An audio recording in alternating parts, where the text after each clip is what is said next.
कसा आहे आमच्या गावचा गणपती? अरे आमच्या इथल्या मंडळापेक्षा मोठं आहे. पण एवढी मोठी मिरवणूक काढली म्हणलं सगळी माणसं नावं काढायला लागली. मी आपल्या गावाचं नाव ऐकलं आणि ज्योतीला घेऊन पळतच आले बघ. म्हणलं वेखणवाडीचा गणपती म्हणलं तू सुद्धा आला असणार. लय भारी वाटतंय बघ तुला असं बघून. अगं असं अगं नाचून नाचून कशी अवस्था झाली बघ माझी. पण असं साधाच भारी दिसतोस तू. साधा? मी तुला साधा आहे म्हणून आवडतो का साधा दिसतो म्हणून? जसा आहेस तसं आवडतोस.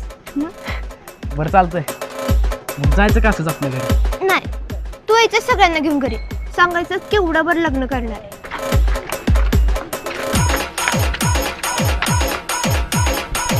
काय कुठं जायचं म्हणताय? अरे आमच्या घरी. हा चालत बोल.